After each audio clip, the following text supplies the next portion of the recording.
So, Israel just bombed southern Lebanon again, and Iran says this is it, a ceasefire violation. But here's a twist. This isn't just about Lebanon.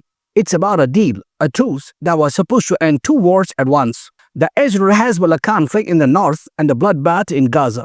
And now, with every new airstrike, every delayed aid convoy, that fragile peace is unraveling. Welcome to the Middle East, where a ceasefire apparently means pause until the next explosion. Let's rewind for a second. Last November, after a brutal year-long conflict, Israel and Hezbollah finally agreed to a ceasefire. It was a rare moment when everyone just stopped. France and the US acted as guarantors, basically the referees of this uneasy truce. The deal was simple on paper. Israel stops airstrikes on Lebanese territory. Hezbollah hurls rocket fire into Israel. Both sides pull back troops along the border. And this part's key, Gaza aid deliveries resume. That was supposed to be the beginning of stability. Fast forward to now, October 2025, and Israel's military is back in the skies over Lebanon. Villages like Ansar and southern Lebanon flattened. 1 person killed, 7 injured civilians, according to local reports.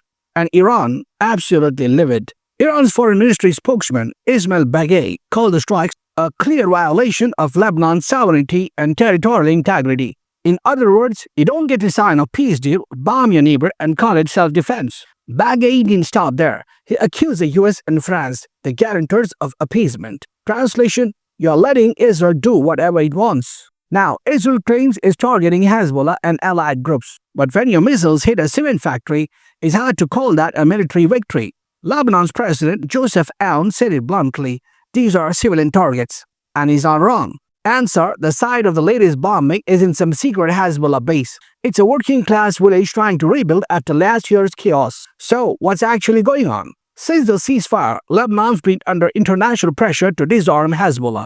That's a big deal, because Hezbollah is not just a militia, it's practically part of the state. They have seats in parliament, control in parts of the south, and influence over security policy. In August, the Lebanese government, desperate for Western aid, announced they'd start disarming Hezbollah by the end of this year. But Hezbollah's leader, Naim Qassem, basically said, "over my dead body."